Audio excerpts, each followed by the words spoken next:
Assalamualaikum warahmatullahi wabarakatuh. Kami dari kelompok 1 akan mempresentasikan sejarah revolusi industri. Sebelum memasuki materi, perkenalkan anggota-anggota kelompok 1. Nama saya Abdes Budiawan dari kelas 11 IPS 5. Nomor absen saya nomor 1. Nama saya Damarski Pratama, kelas 11 IPS 5, nomor absen 6. Nama saya Mel Lestari, saya dari kelas 11 IPS 5, nomor absen 15. Perkenalkan, nama saya Muhammad Fadli, absen 12. Nama saya Alvito dari kelas 11 IPS 5, nomor absen saya 22. Nama saya Kapiten Makasaldi. Pengertian sejarah revolusi industri sering disebut juga revolusi Inggris karena awal mula terjadinya revolusi industri ini di Britania Raya, Inggris. Berdasarkan Encyclopedia Britannica 2015, revolusi industri dalam sejarah modern merupakan proses perubahan dari ekonomi agraris dan kerajinan ke industri serta manufaktur mesin. Secara singkat dapat dijelaskan bahwa revolusi industri ini merupakan masa di mana pekerjaan manusia di berbagai bidang mulai digantikan oleh mesin. Secara umum, revolusi industri merupakan perubahan besar dan mendasar terhadap yang dilakukan manusia dalam mengelola sumber daya alam, memproduksi barang yang berdampak pada tatanan sosial, ekonomi, dan budaya masyarakat. Terjadi pada abad ke-18 sekitar tahun 1750 sampai dengan 1850. Revolusi industri pertama kali terjadi di Britania Raya, Inggris. Pertama kalinya terjadi peralihan dalam penggunaan tenaga pada industri tekstil. Dari yang sebelumnya memakai tenaga hewan dan manusia beralih dengan menggunakan mesin, lalu meluas ke berbagai negara di Eropa Barat, Amerika Utara, Jepang, dan dari sinilah awal mula terjadinya revolusi industri yang melahirkan revolusi di dunia seperti revolusi Prancis, revolusi Amerika, revolusi Rusia, dan lain-lain. Revolusi industri berkembang secara bertahap, dari tahap 1.0 sampai 4.0. Tahap-tahap revolusi industri antara lain: 1. Revolusi industri 1.0. Pada saat itu terjadi revolusi besar-besaran dari berbagai sektor seperti pertanian, manufaktur, pertambangan, dan transportasi. Terjadi pada abad ke-18, yaitu antara tahun 1750 sampai 1850. Pada revolusi industri ini ditandai dengan penemuan mesin uap oleh James Watt di Inggris yang digunakan untuk proses barang. Saat itu di Inggris, mesin uap digunakan sebagai alat tenun mekanis pertama yang dapat meningkatkan produktivitas industri tekstil. Peralatan kerja yang awalnya bergantung pada tenaga manusia dan hewan akhirnya digantikan dengan mesin tersebut. Selain itu, mesin uap digunakan pada bidang transportasi. 2. Revolusi industri 2.0. Seluruh industri semakin berkembang cukup pesat. Pada revolusi industri kedua, terkait dengan teknologi di lini produksi, penemuan listrik, gas, air, dan telegraf menjadi awal kemunculannya setelah industri tahap pertama. Revolusi model ini terlahir setelahnya pada awal abad 20, yaitu antara tahun 1850 sampai 1940. Ketiga, revolusi industri 3.0. Setelah perang kedua berlangsung, revolusi industri lanjutan pun terjadi, yang sering disebut revolusi teknologi. Di tahap ini, komputer dan robot menjadi aktor utama, menandai mulai masuknya manusia ke era digitalisasi dan munculnya internet. Setelah revolusi ini, abad industri pelan-pelan berakhir dan abad informasi dimulai. Terjadi di akhir abad ke-20, sekitar tahun 1970 sampai 1990-an. Salah satu ciptaan pada revolusi ini ialah komputer pertama yang dikembangkan di era Perang Dunia II. Sebagai mesin untuk memecahkan kode buatan Nazi Jerman adalah komputer bernama Colossus yang didesain oleh Tommy Flowers di stasiun penelitian kantor pos Britania Dollis Hill. Keempat, Revolusi Industri 4.0. Pada era ini mulai terjadi konektivitas secara nyata antara manusia, mesin, dan data. Revolusi Industri 4.0 mengalami perubahan fundamental di bidang industri yang dimana menggabungkan teknologi otomatisasi dengan teknologi cyber dan telah memasuki era baru dan juga ditandai dengan otomatisasi dan digitalisasi. Pada industri 4.0 ini, teknologi manufaktur sudah masuk pada tren otomatisasi dan pertukaran data. Hal tersebut mencakup sistem cyber fisik, Internet of Things (IoT), cloud computing, dan cognitive computing. Tren ini telah mengubah banyak bidang kehidupan manusia, termasuk ekonomi, dunia kerja, bahkan gaya hidup. Singkatnya, revolusi industri 4.0 menanamkan teknologi cerdas yang dapat terhubung dengan berbagai Perkembangan revolusi industri. Pada akhir abad pertengahan, kota di Eropa berkembang sebagai pusat kerajinan dan perdagangan.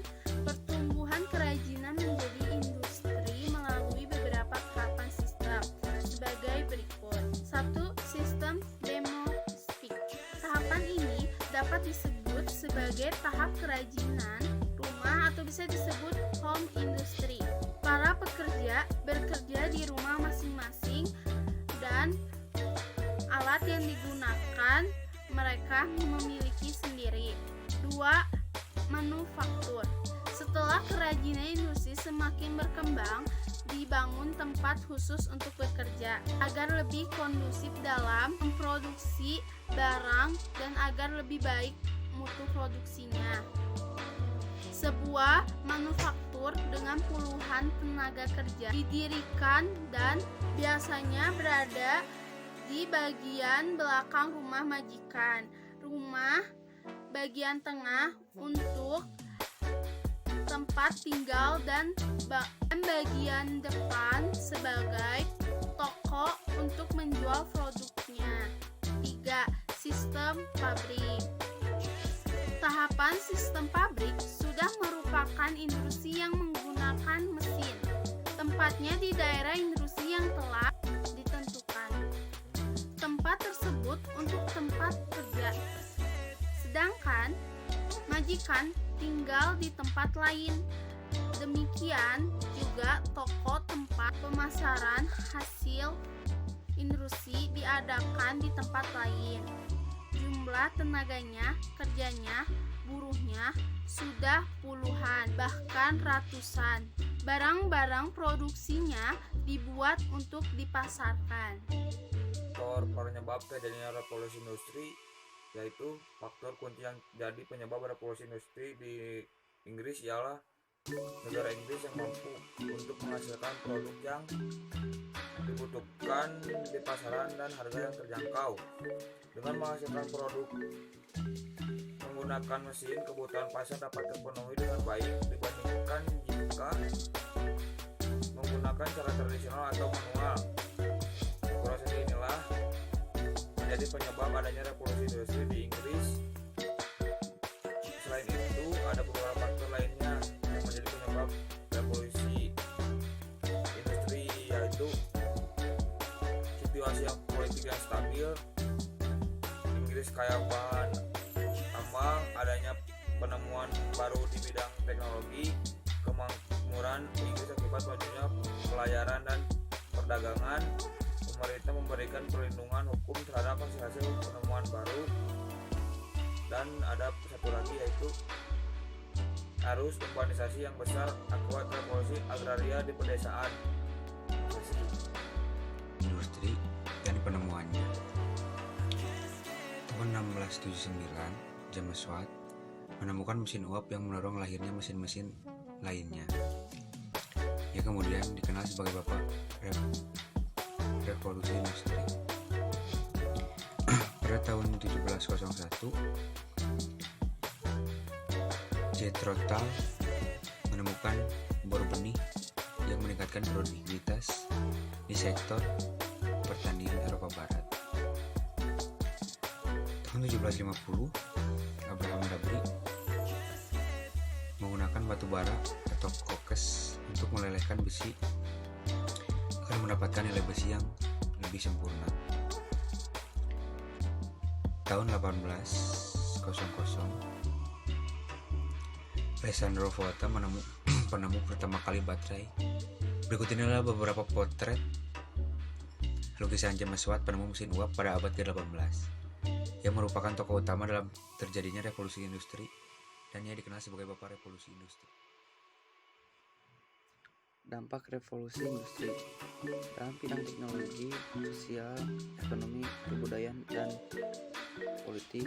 Teknologi bidang yang pertama terdampak adalah pada bagian teknologi. Teknologi sangat berpengaruh pada aspek industri karena dengan sering perkembangan zaman pastinya ada peralihan, ada penggunaan dasar baru seperti ada penggunaan tenaga manusia diganti dengan mesin atau alat digital, contohnya tenaga manusia diganti dengan uap, kemudian diganti lagi dengan mesin seperti salah satu contoh.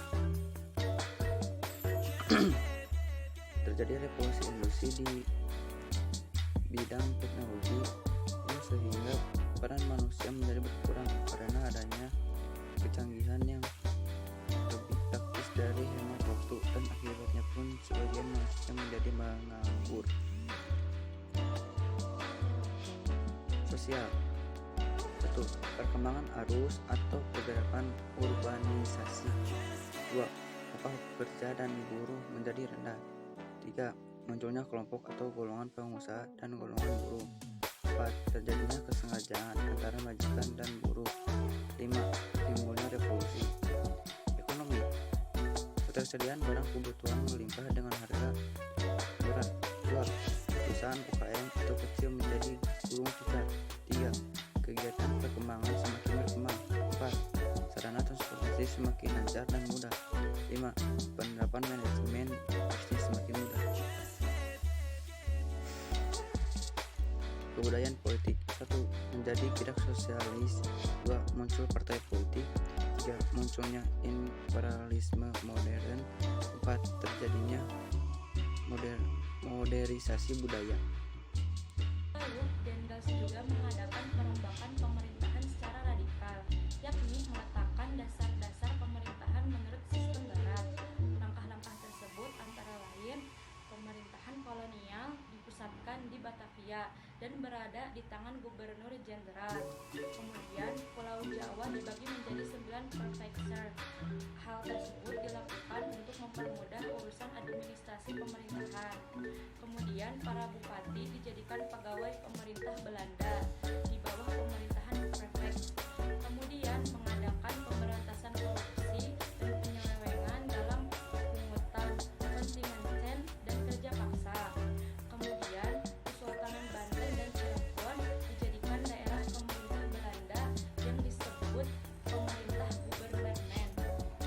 Kemudian, yang terakhir ialah berbagai upacara di Istana Surakarta dan Yogyakarta disederhanakan. Pengaruh revolusi industri bagi Indonesia.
adalah pemilik semua tanah yang ada di daerah jajahannya, dan para penggarap sawah adalah penyewa tanah pemerintah.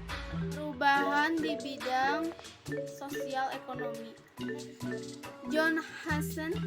Johannes van den Bos diangkat sebagai gubernur jenderal. Setelah Belanda mengalami kerugian besar, pengeluaran dana yang sangat banyak dan mengancam Belanda menuju kebangkrutan, ditetapkannya sistem tanam paksa oleh Van den Bos bertujuan untuk menyelamatkan Belanda dari kebangkrutan. Pada masa pemerintah Van den Bos menyusun program-program kerja sebagai berikut. Sistem sewa tanah dengan uang harus dihapus karena pemasukannya tidak banyak dan pelaksanaannya sulit. Sistem tanam bebas harus diganti dengan tanam wajib dengan jenis-jenis tanaman yang sudah ditentukan oleh pemerintah. Pajak atas tanah harus dibayar dengan penyerahan sebagai dari hasil tanamannya kepada pemerintah Belanda. Apa yang dilakukan oleh Van den Bos itulah yang kemudian dikenal dengan nama sistem tanam paksa atau Kulturstelsel. Sekian yang dapat kami sampaikan. Dan presentasi yang kami sampaikan semoga ilmunya bermanfaat dan dapat dipahami. Mohon maaf bila ada kesalahan dan kekurangan. Wabillahi taufiq wal hidayah. Wassalamualaikum warahmatullahi wabarakatuh.